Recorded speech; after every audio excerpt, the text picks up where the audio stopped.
Hey, nerdy sports fan here. Now, the NFL schedule's been out for a little bit, and we're going game by game, team by team, coming up with record predictions for every team. So we're into the NFC West and into the Cardinals now. So how this works is there will be games that I definitely call out as a win, games that I definitely call out as a loss. The remaining ones will go into a bit of a toss-up category because there is plenty of parity in the league, and there's no way in hell anybody can definitely say they know which game's a win and which game's a loss at this point. I think that's asinine. So, without further ado, let's dig in. Week 1, you get the 49ers on the road. That's a loss. All right, I don't see the Cardinals as a team that are quite ready to go into the house of last year's NFC champions and hang an L on them. Okay, Murray is not at that point yet. This offense is dangerous, absolutely. Defense not quite there yet. Coaching and quarterback probably need a year or two before they get that killer instinct going. Not to mention the best situation is having a chance to win, but right now I don't think you do. All right, so week 2, Washington. That's a win. Washington is god-awful this year. They don't know who their quarterback is. He might still not be on the team. You have no questions like that on your squad. Thankfully, they, after a couple of tries, got the right quarterback, and Cardinals are in a moving up situation, whereas Washington, nobody really knows what the hell's going on there. You're going to win that. All right, so week 3, you get the Lions. You get them at home. That's a W. Okay? I think roster talent wise, a bit of a push. Coaching wise, I think you got a bit of an edge. And you're at home. So, because of the coaching and the home field factor, this becomes a W. But again, roster talent wise, Lions are really right there in the same boat as the Cardinals. Just the ages are different at different positions. That's really it. All right, so Panthers, you're on the road, doesn't matter, you're going to win. Panthers are not going to be good this year. They're not. There's far too many moving parts on that team at key positions to expect continuity in order to really be competitive in this league this season. New head coach, new quarterback, new number 1 wide receiver, an entire draft worth of new defensive players that half of them are going to be expected to start. Far too many moving parts. For an offseason where you can't actually have contact with one another still, there's going to be no chance of continuity, even at this point in the season. So that's going to be a win, and a pretty easy one. All right, at the Jets, toss-up. Now, the Jets, I think, are not as good as the Cardinals, for sure. But they will have home field advantage. And the Cardinals just are not at the point where I can say back-to-back road games, they're going to hang L's on somebody. They're not ready for that yet. Okay? At Cowboys, you're losing that one. The Cowboys are an extremely, extremely strong team. They're in their Super Bowl window right now. You, on the other hand, have a year or so before you get to that point, and it's going to show. Okay? These teams that are ready to win now are going to thump you. All right, so Seattle, you're getting that home. So there's a bit of a toss-up. I really honestly believe it's going to be a night and day difference between Cardinals at home and Cardinals on the road. I really do. They're actually, oddly enough, building a serious home field advantage there in the Sea of Red. Nobody expected a team in Arizona to actually have a good home field advantage, but it's slowly developing. So, proud of you Arizona fans. You're doing your job. Anyways, that at best, though, that kind of home field advantage brings this into a toss-up category. You're not going to thump the Seahawks, okay? They have a real chance at winning this game, too. Just now you're in the conversation with them. All right, so week 8 bye. Not terrible. Mid-season bye. You could have been Seattle and gotten one in week 6. Got that fuck job. Week 9, Miami. This is a toss-up game. Miami is really right on par with where the Cardinals are. They're building. They're doing better in the draft. They seemingly have the right coach and right GM on the same page together. If they're starting Tua at this point, you're going to beat them. Rookie quarterback on the road, not going to happen. But I don't think they're starting Tua at this point.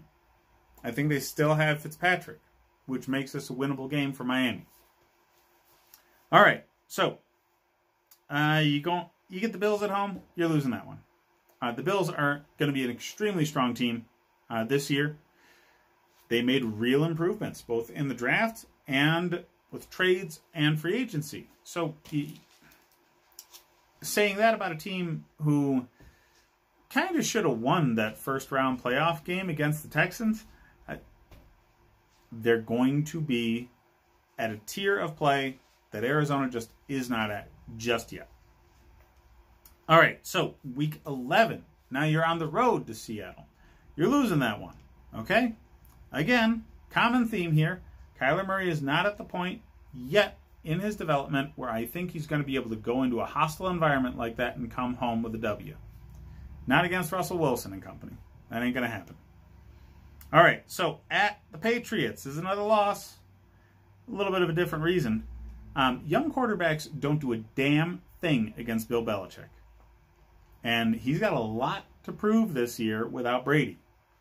So he'll take advantage of his strengths, which are demolishing young QBs.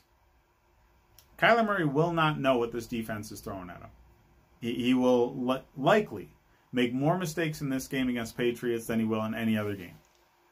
Again, Belichick is going to need to do some fantastic things, coaching-wise, in order to produce a winning season. I don't think he does, but he will still take advantage of these young QBs. All right, so you get the Rams at home in Week 13.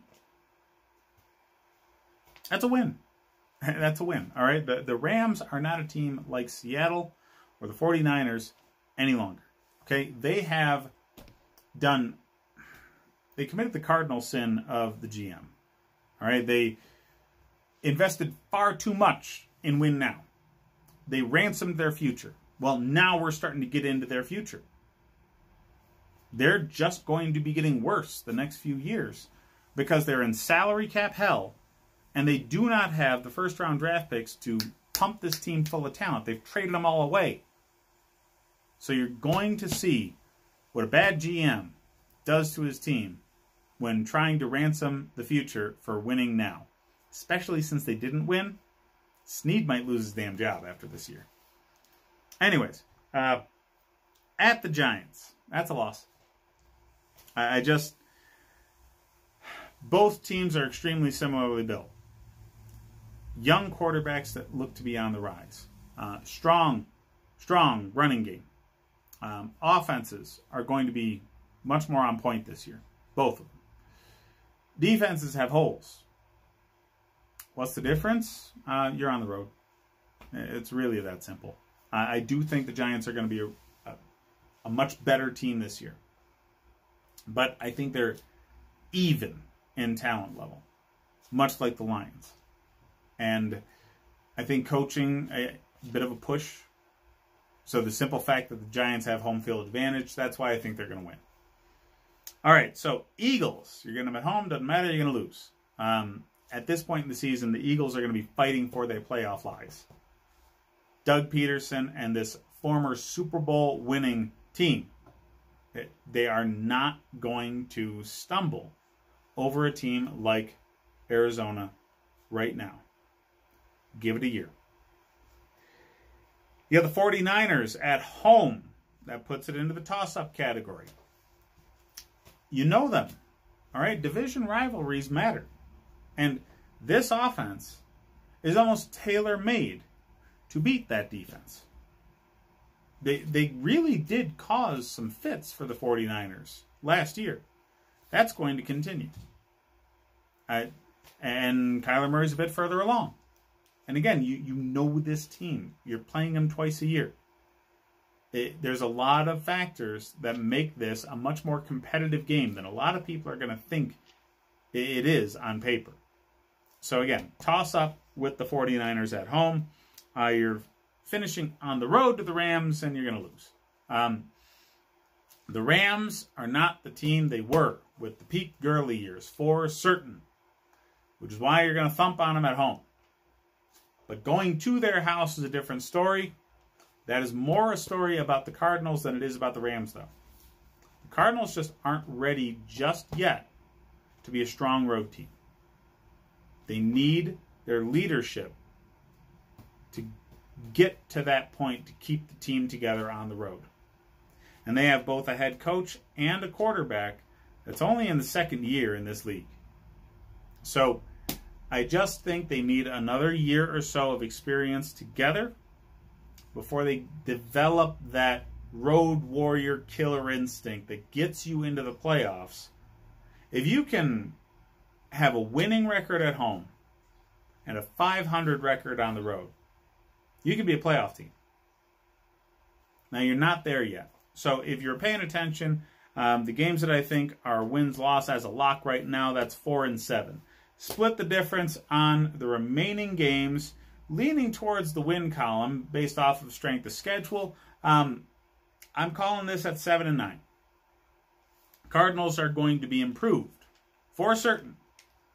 But again, they're a year, maybe two away from legitimate contention. Hit me up in the comments section. Let me know what you think. Like and subscribe if you enjoy the content. And hit me up on Patreon. This year, once football season starts, there's going to be a lot of fantasy football content, like every year. If you need help with your lineup, you need help setting your draft order, I'm your guy. We're also going to be doing watch-alongs and things of that nature, so hit me up. Thanks for watching, guys.